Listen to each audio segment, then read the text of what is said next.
ஹரி ஓம் மகா காளி. நீட்டு தேர்வு எழுதின மாணவர்களுடைய ரிசல்ட் வந்திருக்கு. பல குக்கிராமங்களில் படித்த அரசு பள்ளிகளில் படித்த மாணவர்கள் அசாத்தியமான வெற்றி அடைந்து மகிழ்வாக பேட்டி கொடுத்திருக்கிறார்கள். அவர்களுடைய பேட்டிகளை பார்க்கிற போதே மனம் நெகிழ்கிறது. நம்ம அறியாமல் ஒரு ஆனந்தம் ஏற்படுகிறது. சாதாரண வீட்டு பிள்ளைகள் எல்லாம் இந்த நீட்டு தேர்வில் பாஸ் ஆகி சென்னையில் இருக்கக்கூடிய அரசு மருத்துவக் கல்லூரிகளில் எனக்கு இடம் கிடைத்திருக்குன்னு சொல்கிறாங்க. ஆனால் நாட்டில் இன்னொரு பக்கம் சில நவீன முற்போக்குவாதிகள், ஒடுக்கப்பட்ட சமூகங்களுக்காகவே நாங்கள் 40 ஆண்டு அரசியல் பண்ணுறோன்னு சொல்லக்கூடிய தலைவர்கள் தமிழ்நாடு இருண்ட உலகத்துக்கு போயிட்டு நீட்டு தேர்வினால் இங்கே மாணவர் சமூகம் அப்படியே அழிவின் விளிம்புக்கு போய்விட்டதுன்னு ஒரு விதமான முதலை கண்ணீர் வடிக்கிறார்கள். அவங்களுடைய கூற்றும் நடக்கிற சம்பவங்களும் பார்க்கும்போது சம்பந்தம் இல்லாமல் இருக்குது. ஆண்டுதோறும் 1 லட்சத்துக்கு மேற்பட்ட மாணவர்கள் மௌனமாக இந்த தேர்வுகளுக்கு தயாராகிறான், பரீட்சை எழுதுகிறான், போட்டியை எதிர்கொண்டு வெற்றி தோல்வியை சந்திக்கிறான். தோல்வி அடைந்தவர்கள் மனம் தளராமல் அடுத்து அந்த போட்டிக்கு இறங்குகிறார். அதிக மக்கள் தொகை கொண்ட இந்தியா மாதிரியான நாடுகளில் இந்த போட்டித் தேர்வுகள் என்பது ஒரு ஆரோக்கியமான அளவுகோல் தான். இதுக்கு மட்டும் இல்லை, எண்ணிலடங்காத படிப்புகளுக்கும் வேலை வாய்ப்புகளுக்கும் போட்டித் தேர்வுகள் என்பது நம்முடைய தேசத்தில் இருக்குது. ஆனால் இந்த நீட்டு தேர்வுக்கு மட்டும் இது கூடாது, இதனால் இந்த மாணவர்கள்லாம் பரிதவித்து நிற்கிறார்கள். அதுக்கு அவங்க சொல்கிற காரணம்லாம் ரொம்ப கேவலமாக இருக்குது. எங்கள் மாணவர்களால் அந்த பாடத்திட்டத்தை பிக்கப் பண்ண முடியாதுங்க. ஏன் நீ தானப்பா மாநில பாடத்திட்டம் வச்சிருக்கிற. ஒரு நீட்டு தேர்வுக்குரிய அறிவாய்ந்த பாடத்திட்டத்தை 11ஆம் 12ஆம் வகுப்பில் ஒரு கூடுதல் பாடமாக சேர்க்கலாமே. எங்கு குறை இருக்கிறதோ அந்த குறையை சீர் செய்வதற்கான ஆக்கப்பூர்வ நடவடிக்கையை செய்யலாமே. இல்லை, அந்த மாதிரி இல்லை. இந்தியாவிலேயே ஒரு பின்தங்கிய கல்வி அறிவு குறைந்த அறிவு நிலையில் இப்போது தான் முன்னேறி வருகிற ஒரு கற்கால மனிதர்களை சித்தரிப்பது போல இங்கு இருப்பவர்கள் சித்தரிப்பது நாம் எல்லோருக்கும் ஏற்படுகிற ஒரு அவமானம். இந்தியா முழுதும் பின்தங்கிய மாநிலங்களில் கூட இந்த குரல் வரலை. நீட்டு தேர்வு எங்களை பாதிக்கும்னு தமிழ்நாட்டில் தான் இருக்குது. ஆனால் மற்ற விஷயங்களில் பேச சொல்லுங்கள். இந்தியாவுக்கே வழி நடத்துகிற மாநிலம் தமிழகம். எங்கள் அரசு தான் நாட்டை விடிய வைக்கிது. அப்படி எதுக முனையாக எடுத்து விடுவாங்க. நீட்டுக்கு ஏன்டா இந்த பாடுபடுறா அப்படின்னு அந்த சூட்சமங்களை உள்ளார்ந்து பார்த்தா அடிவயிறு எரியுது. என்னடா இது இப்படி இருக்கானுங்களே. உருப்பான சோற்றுக்கு ஒரு சோறு பதம். நீட்டு உண்மையில் மாணவர்களை பாதிக்குதா? இப்படி கொடி பிடிச்சி போராடுறானே இந்த அரசியல்வாதிகளை பாதிக்கிறதா? சொந்த வாக்குமூலத்தை தந்திருக்கிறாரு தயாநிதி மாறன். எனக்கு பொண்ணு பிறக்கிறாப்புல என் பொண்டாட்டி சொல்கிறேன், இல்லை சிபிஎஸ்சி தான் சேருங்க. முடியாது, சண்டை குடும்பத்துக்குள்ளே சண்டை. சிபிஎஸ்சியா ஸ்டேட் போர்டா? நான் இல்லை, ஸ்டேட் போர்டு தான். இல்லை அவள் மெடிசன் படிக்கணும். நீ ஏமா கவலைப்படுற? என் கலைஞர் இவ்வளோ பேருக்கு சீட்டு வாங்கி கொடுத்துருக்காரு, எங்கள் அப்பா எவ்வளோ பேர் சீட்டு வாங்கி கொடுத்தாரு, எங்கள் மாமா ஸ்டாலின் எவ்வளோ பேர் சீட்டு வாங்கி கொடுத்தாரு, நானே மந்திரியாக இருக்கும்போது எவ்வளோ பேருக்கு நான் சீட்டு வாங்கி கொடுத்துருக்கேன். என் பொண்ணுக்கு நான் வாங்கி தர மாட்டானா என்று மார்தட்டி நின்றேன். 2017 என் மகள் 12 முடித்தாங்க. வந்தது பாருங்க நீட்டு. என்னாச்சு கேட்குறேன் என் பொண்ணு. சொன்னியே அப்பா சீட்டு வாங்கி தரேன்னு, ஒன்றால் தானே நான் ஸ்டேட் போர்டு படித்தேன். இப்போ ஸ்டேட் போர்டு படித்து நல்லா பாஸ் வாங்கிட்டேன். இப்போது எனக்கு மெடிசன் சீட் வாங்கித்தான். கண்கலங்கி நின்றேன். என் இயலாமையை பார்த்து கண்கலங்கி நின்றேன். ஏனென்றால் நாம் என் சொந்த மகளுக்கு என்னால் ஒரு மருத்துவ படிப்புக்கு எடுக்க முடியாத நிலை. அவங்க நீட் எழுதினாங்க, ஆனால் தேர்வு பெற முடியவில்லை. காரணம் என்றால் ஸ்டேட் போர்டு படிச்சுட்டு சிபிஎஸ்சிக்கு முடியாது. என்ன சொல்கிறாரு பாருங்க, இந்த மெடிக்கல் சீட்டுங்கிறது எங்களுக்கு சாதாரணம். முதல்வராக இருந்த எங்கள் தாத்தா எவ்வளோ பேருக்கு சீட்டு கொடுத்தார், உண்மைதான். அவரை அனுதினமும் துதிபாடிய ஒரு கவிஞருக்கு ஆண்டுதோறும் ஒரு சீட்டு அவர் சொல்கிறவருக்கு கொடுக்கப்பட்டதுன்னு சொல்லப்படும். அந்த காலத்தில் எத்தனையோ அரசியல் பிரமுகர்கள், பெரிய தொழிலதிபர்கள், கல்லூரி வைத்திருப்பவர்கள், மருத்துவர்கள் தங்கள் பிள்ளைகளை முறையாக பயிற்றுவித்து அந்த தகுதிக்கு படுத்த முடியாதவர்கள் அரசியல் செல்வாக்கால் அந்த சீட்டை பெற்று விடுவாங்க. அது என்ன கணக்கு? அது அவன் அது 5 வருஷத்தில் முடிக்கவும் மாட்டான். இவங்க சேர்க்குற கல்லூரிகளும் தனியார் கல்லூரிகள். அதன் பிறகு அதுக்கு வேறு சில கொள்ளைப்புற வழிகளை கையாண்டு அந்த டிகிரியையும் வாங்கி கொடுப்பாங்க. ஆக தாங்கள் விரும்பக்கூடியவர்களை மருத்துவர்களாக ஆக்கக்கூடிய ஒரு அசாத்திய சரஸ்வதி கடாட்சம் அவங்க கையில் இருந்தது ஒரு காலத்தில். இதில் இன்னும் பல நுணுக்கங்கள் இருக்குது. பல கல்லூரிகள் நாங்கள் இன்னாருக்கு தான் கொடுப்போம், எங்காளுக்கு தான் கொடுப்போம், இப்படி பல நுணுக்கங்கள் இருந்தன. ஒரு ஏழைப்பால ஒரு கிராமத்தில் படித்தவன், கிராமப்புற பள்ளியில் படித்தவன் இந்த மருத்துவக் கல்லூரியில் இடம் பெயர்வது, இடம் பிடிப்பதுங்கிறது இந்த நீட்டுக்கு முன்பான நிலை ஒரு குதிரை கொம்பு.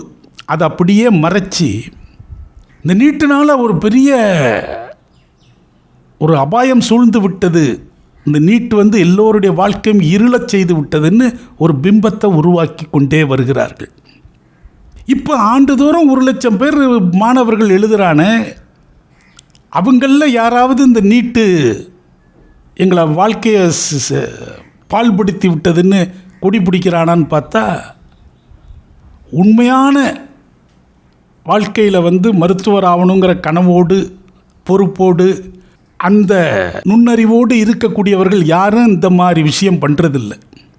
ஏதோ ஒரு வகையில் குறுக்கு வழியில் வெற்றிகளை சந்திக்க முடியணும்னு எதிர்பார்த்து அதில் முடியாதவர்கள் இதுக்கு எதிராக கருத்து சொல்லி இருக்கிறாங்க. இந்த ஆண்டு நீட்டுத் தேர்வில் வெற்றி அடைந்தவர்கள் அவங்களுடைய வெற்றிக்கு பிறகு கொடுத்த பேட்டிகளை பார்க்கிற போது தயாநிதி மாறன் என்ன சொன்னார், ஸ்டேட் போர்டில் படித்தாலாம் இதை படிக்க முடியாதுங்க. அவர் சொல்கிறாரு, சாதாரண குக்கிராமங்களில் படித்த பிள்ளைகள் வெற்றி பெற்றிருக்கிறார்கள்.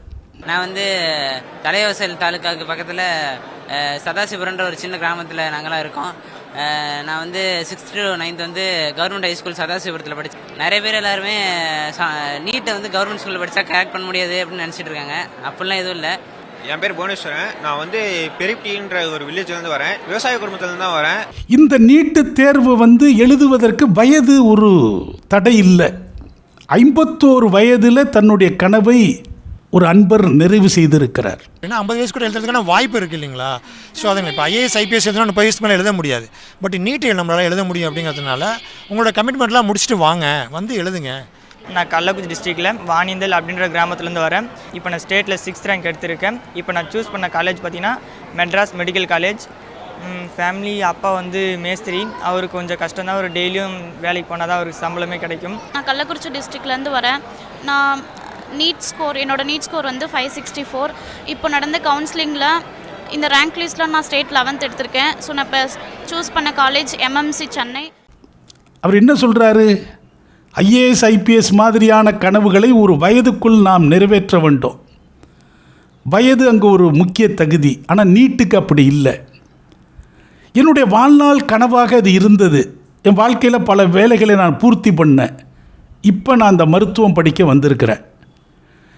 இதை நான் என்னுடைய 56வது வயதில் முடித்த பிறகு நான் ஏதாவது ஒரு மலை கிராமங்களில் போய் தகுதி பெற்ற மருத்துவராக தொண்டு செய்யணுங்கிறது தான் என்னுடைய நோக்கம் அப்படின்னு அவர் சொல்லியிருக்கிறார்.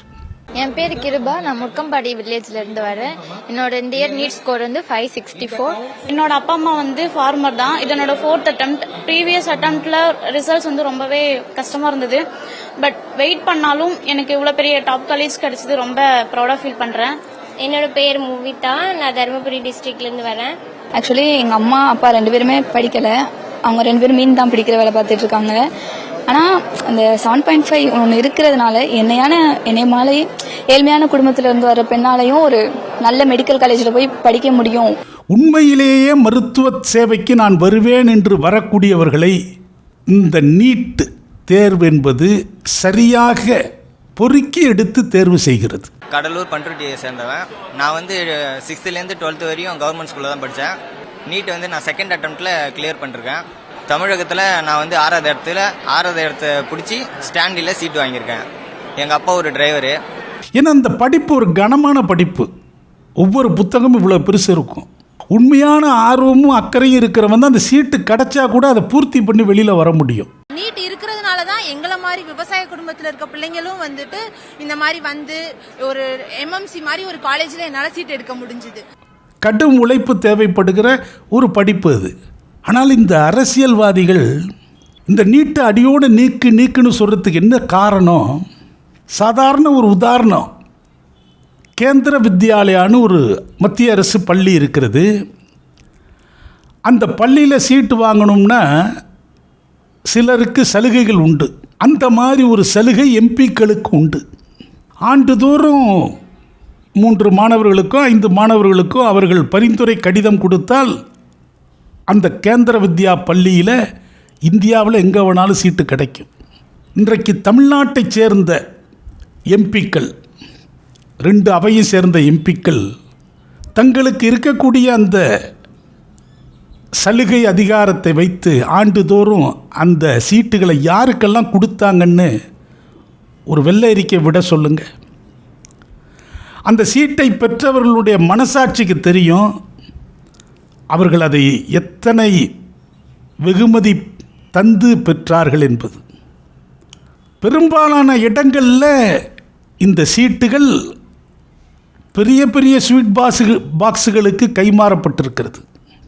பெரிய ஒடுக்கப்பட்டவர்களுக்காகவும் அடிமட்ட தொழிலாளிகளுக்காகவும் நாங்கள் வந்து போராடக்கூடிய இயக்கத்தை சேர்ந்தவர்கள், கட்சியை சேர்ந்தவர்கள் சொல்லக்கூடிய எம்பிக்கள் கூட ஏதோ ஒரு ஏழை பிள்ளைக்கு அந்த சீட்டை கொடுக்கல, ஒரு பெரிய வெகுமதிக்கு அதை கொடுத்தாங்க. நான் வந்து கேள்விப்படும்போது பெருசாக அதிர்ச்சி அடைந்தேன். என்னப்பா இது, அவங்க கூடயா?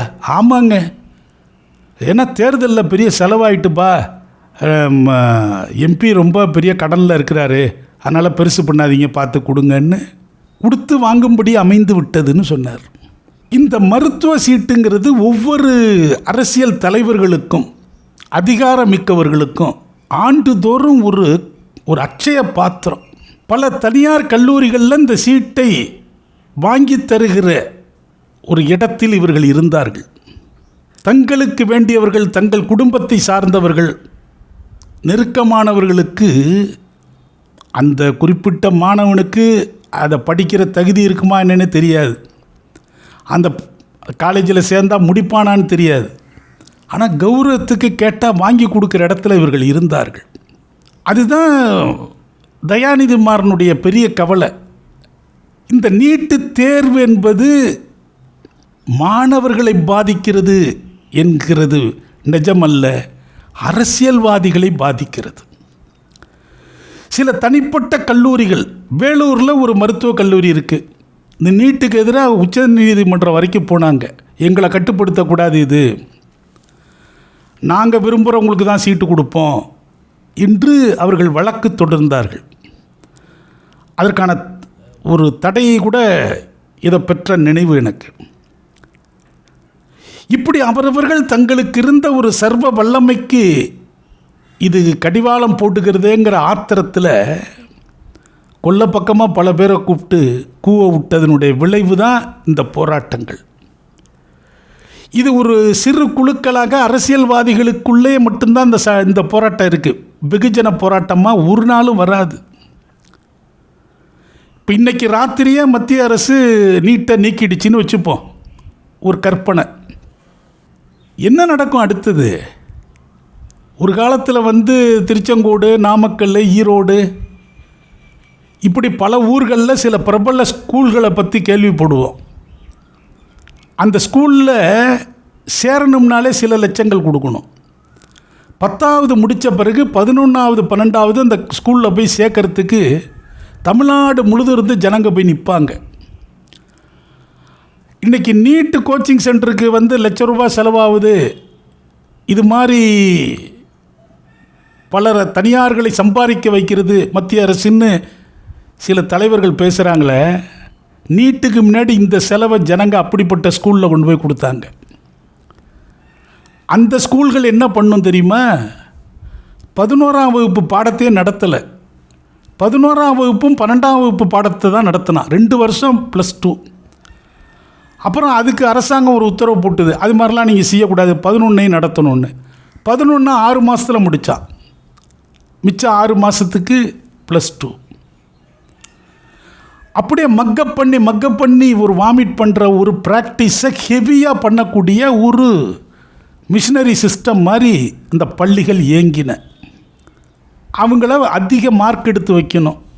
அதுக்கு வந்து அந்த எக்ஸாம் ஹாலில் கூட சில பல சூதுவாதுகள்லாம் செய்து அங்கே சில சௌரியங்கள் பண்ணி கொடுத்து ப்ராக்டிக்கல்லாம் ஃபுல் மார்க் போட்டு இப்படி பல விஷயங்கள் நடந்தது அப்படிங்கிற பேச்சு அந்த காலத்தில் இருந்தது. அது மாதிரி வரக்கூடியவர்கள் அதிக மதிப்பெண் எடுத்தவர்களுக்கு சீட்டு கிடைக்கும். ஒவ்வொரு கல்லூரிகள்லையும் அரசு அல்லாத பிற கல்லூரிகளில் 60 சீட்டு இந்த மாதிரி மார்க் எடுத்தவர்களுக்கு கிடைக்கும். 40 சீட்டு ஏலத்தில் போயிடும். இப்படி ஒரு வியாபாரம் நடந்து கொண்டு இருந்தது. அப்போ எம்பிபிஎஸ்னுடைய சீட்டு விலை என்ன? ₹1 கோடி அளவுக்கு தனியார் மருத்துவமனைகளில், தனியார் கல்லூரிகளில் விலை போகின. ஒரு ஏழை கிராமத்து பையன் போய் அந்த மாதிரி ₹1 கோடி கொடுத்து சேர முடியுமா? தென்காசி மாவட்டம் தவணை அப்படின்ற கிராமத்துலேருந்து வரேன். அப்பாக்காக படிக்கணும்னு தான் ஃபஸ்ட்டு ஸ்டார்ட் பண்ணேன். அப்பாக்காண்டி எடுத்துட்டேன், மதுரை மெடிக்கல் காலேஜ் எடுத்துட்டேன். ரொம்ப சந்தோஷமாக இருக்குது. அப்படி சேர்ந்தவர்கள்லாம் யார்? பெரிய ஆஸ்பத்திரி வச்சுருப்பாங்க, அவங்க கணவன் மனைவி 2 பேரும் டாக்டரு. பிள்ளைய டாக்டர் ஆக்கினா தான் அந்த நிர்வாகத்தை தொடர முடியும். ஆனால் அந்த பிள்ளைகளுக்கு பெரிய அளவில் படிப்பு நாட்டம் இருக்காது, ஆனால் டாக்டர் சான்று வேணும். இதெல்லாம் இப்படியான விஷயங்களெல்லாம் அந்த காலகட்டத்தில் சாத்தியமானது. படிக்கலைன்னா பரவாயில்ல, பணம் இருந்தால் டாக்டர் ஆகலாம், டாக்டர் சீட்டு கிடைக்கும் அப்படிங்கிற 2 வாய்ப்பு அன்னைக்கு இருந்தது. இன்றைக்கி அப்படி இல்லை. உண்மையிலேயே படிக்கக்கூடிய சூழலும் ஆற்றலும் புத்தி கூர்மையும் இருக்கிறவன் அந்த இடத்துக்கு போக முடியும், இல்லை மற்றவர்கள் போக முடியாது. கோடிக்கணக்கான மக்கள் தொகை கொண்ட ஒரு நாட்டில் ஒரு சரியான தேர்வு மூலமாகத்தான் தேவையான விஷயங்களை நம்ம பாரபட்சம் இல்லாமல் எடுக்க முடியும். இந்த நாட்டினுடைய அனைத்து விஷயங்கள்லேயும் அது மாதிரியான தேர்வு முறைகள் இருக்குது. இப்போ அடியேன் என்ன கருதுகிறேன், இன்றைக்கு சென்னையில் பல சாதாரண டிகிரி கல்லூரிகள் இருக்குது, பிஏ, பிகாம், பிஎஸ்சி இதெல்லாம். இப்போ ஒரு உதாரணத்துக்கு கொய்யாலோன்னு ஒரு காலேஜை எடுத்துப்போம், ஒரு கற்பனையான பேர்.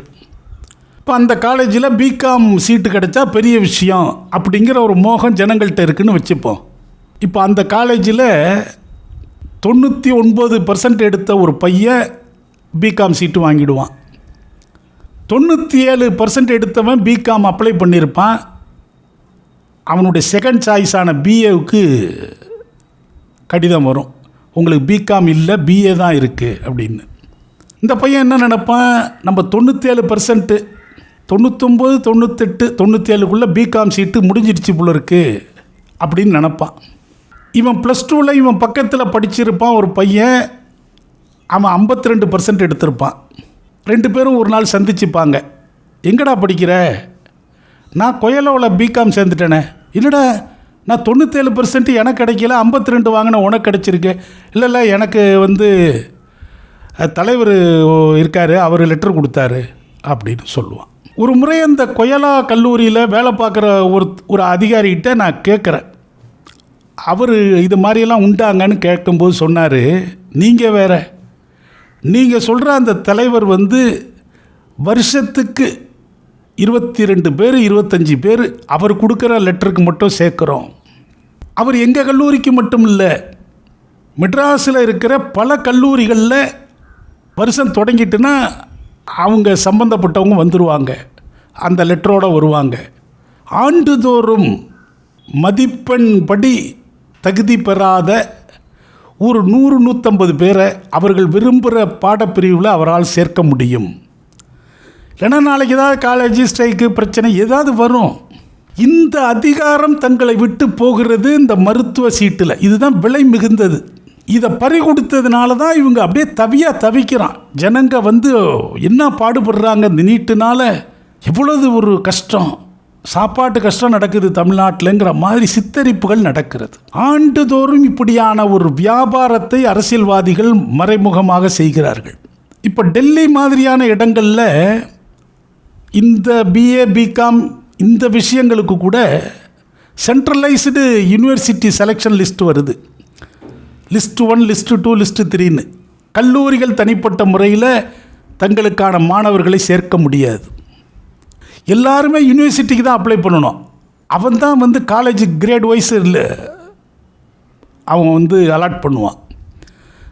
சேராத பிளேஸுக்கு வெயிட்டிங் லிஸ்ட்டு போடுவான். அந்த ஒரு சூழலை இந்தியா முழுதும் இருக்கிற பல்கலைக்கழகங்கள் செய்யணும். இந்த கல்வித்துறையில் தகுதி உடைய மாணவர்கள் அவர்களுக்கான இடத்தை அவங்க போய் அடையணும். தகுதி குறைவான, பொறுப்பு குறைவான, படிப்பில் அக்கறை குறைவானவர்கள் தகுதியான ஒரு மாணவனுடைய இடத்தை தட்டி பறிக்கிறான் அரசியல் பின்புலத்தில். இது மாதிரியான விஷயங்களுக்காக இந்த போராடுறானுங்க. இந்த நீட்டுக்காக போராடுகிற ஒவ்வொரு போராளியினுடைய முகத்தையும் பாருங்கள். நமக்கு அடிவயிற பக்தி எரியுது. ஏன்னா நாட்டில் எந்த நல்லது நடந்தால் உங்களுக்கு பொறுக்காதா?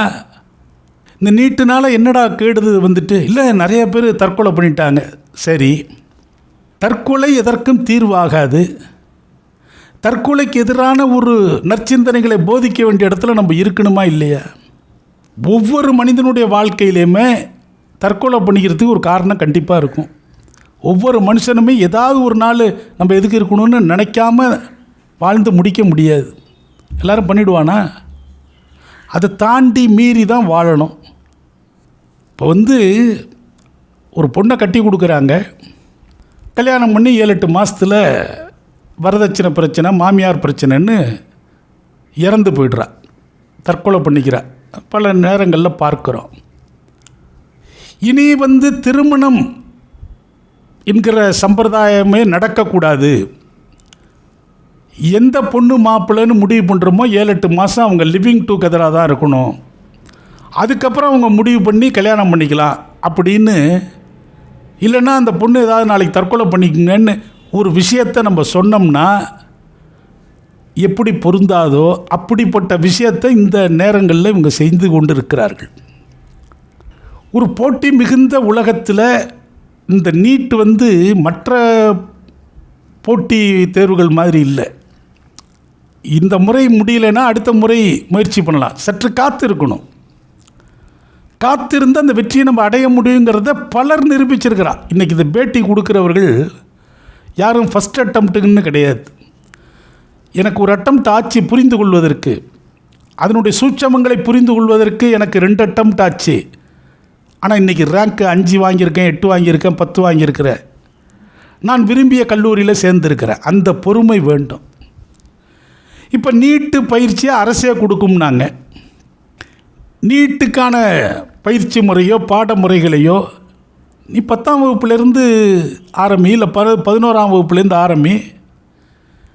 இங்கே தான் எதுவும் கொஞ்சம் அசைந்தால் கூட அது பிஜேபி வந்துடும், இந்தி வந்துடும், இப்படியே சொல்லி மாணவர்களை வந்து ஏதோ ஒரு வகையில் அப்படியே மூடி வச்சுக்கிட்டு இருந்தால் எப்படி ஆகும்?